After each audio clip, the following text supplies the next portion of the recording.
Okay, let's regroup now. So I did this as well. And I was thinking about, first of all, I noticed the breeze. That was the very first thing I noticed, which was like beautiful, right? It was just, it felt so good. And then as I was looking around, I noticed that the leaves of the trees were moving and the branches were moving. So I was kind of, I overheard Asa kind of say the same thing, but I was kind of along that same track too. I was like, okay, if we're to think of this as kind of like a metaphor, right? I'm trying to be inspired by the way the natural world works. And if the way the natural world works is the way that the divine works, then I can discover my divine self by paying attention to that. So I'm like, okay, if the leaves are sort of like on the tree moving, is the leaf free when it's on the tree moving, or is the leaf free when it's blowing through the wind? And I was like, no, because if it becomes detached from the tree, it dies and withers away. So I was like, well, that just doesn't quite make sense to me, because then there's not this idea of freedom.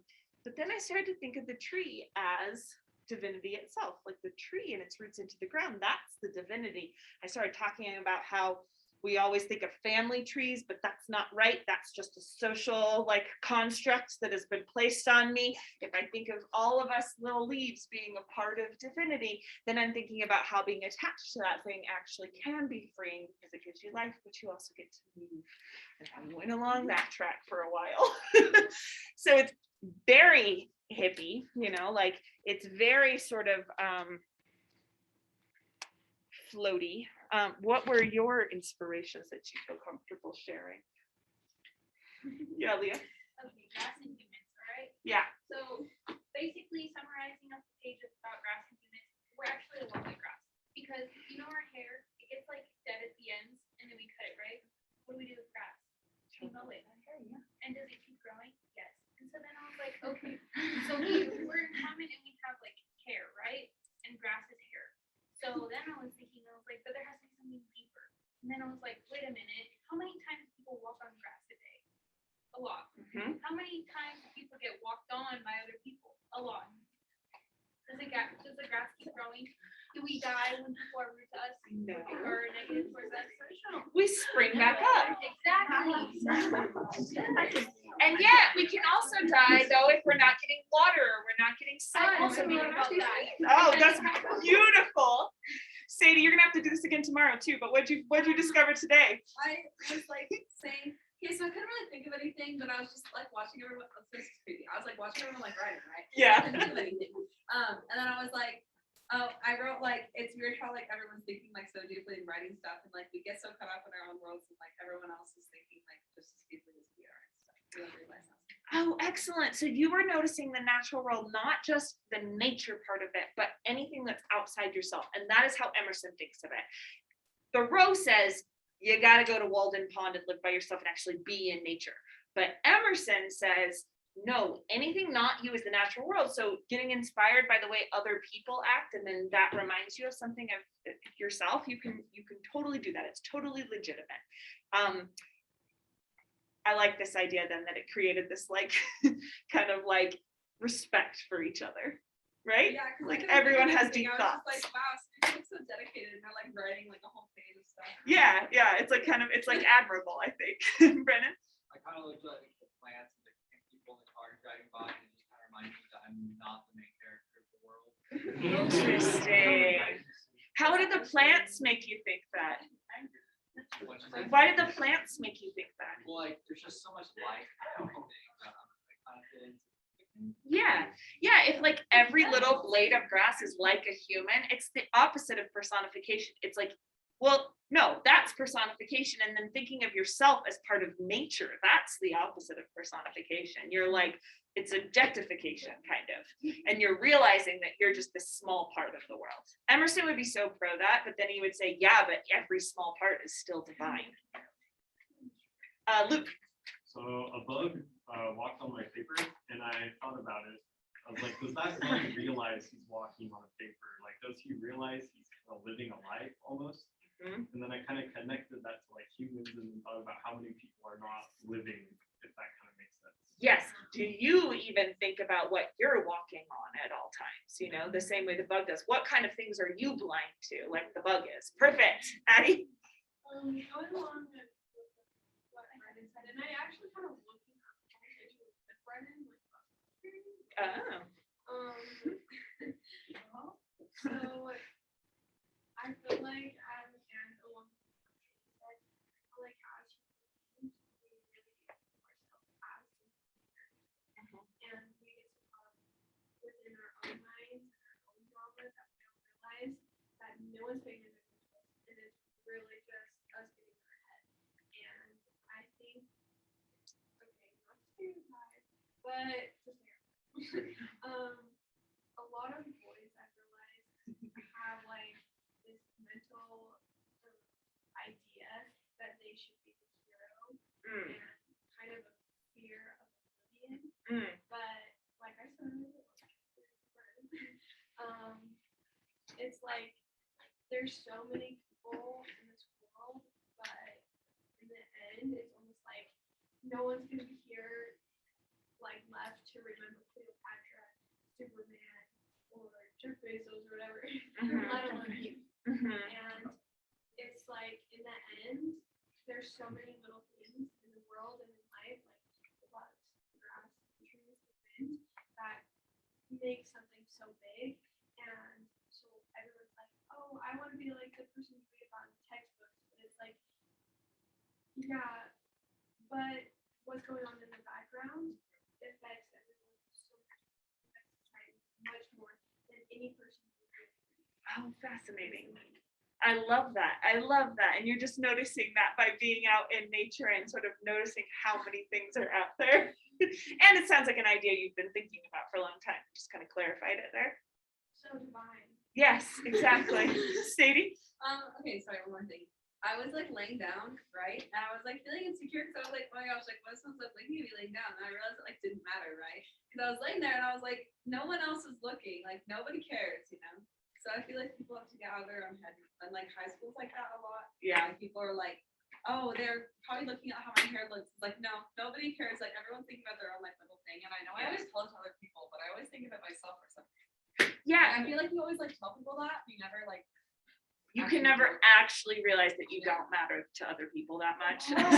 Wow. Yeah. I always tell people that, but I always never stop thinking it, so. Right. What's so funny is you're sitting there thinking like, no one's looking at you, don't worry, and yet you're looking at everyone. So someone was looking at you all along. It was Sadie.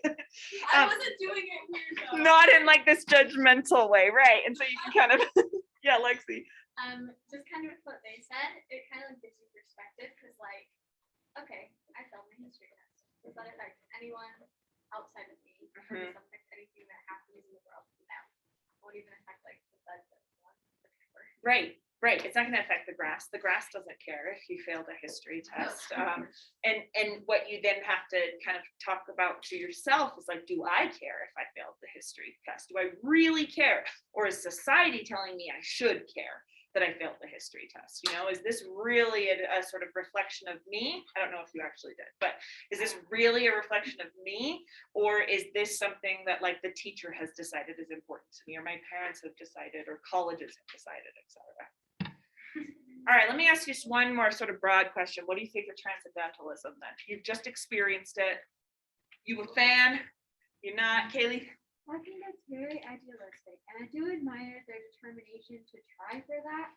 But I do think there are a lot of like essential areas that did not work. Like the fact that they felt the need to tell other people about it means they didn't really entirely believe that it was all about like their individual self. Mhm. And the fact that they were trying so hard to be self-reliant but didn't know what they were doing is another thing where it's like this doesn't actually work. Okay, good. So it's like if Emerson has to tell you what your whims should be, like tell you to follow your whims, then you're not actually following your whims. Maybe your whims are telling you to follow society. Yeah, Claire. I think like Kayla said, like these abnormal aspects, like how the fact that they're trying to think outside of themselves, but yet like trying to better their own. Yeah, but I like that. I like the way you're talking about that. Yeah. But on one hand, it's like a little too extreme and a little too self-centered, where they're even though like it's good to think about like how like yourself and what's best for you, you still are coexisting, and so it's too extreme and not very good balance. There's like good aspects of both. Yeah, I really think that's important to remember that we coexist because not everyone is going to be capable of relying on themselves in the same way as everyone else. And a huge part of our society is making sure that the society moves forward, the same way Winthrop wanted us to, that Emerson would reject. Jane? I was just thinking about that farm, right, on the last slide, Mhm. and how it didn't survive because everyone was going with their limbs. Uh-huh. And I'm just like, I think that you should really prioritize your future. Like you should probably water those plants if you want to eat Mhm. in the future. So I think that your whims you should aim your whims in a certain direction. Yeah, and I think Emerson, he was a really smart guy, and I think the way he would respond to that is that the people on Brooks Farm that didn't feel the need to plant or harvest, they weren't actually following their divine self. And that's where we really get into this problem that Kaylee brings up. It's like he wants us to listen to him, and he would say, well, that's not true divinity. Your things are getting in the way. That's why you aren't behaving correctly. Okay, I'm gonna go to Nat, and then Lucy and Aaliyah, and then we'll be done. Yeah.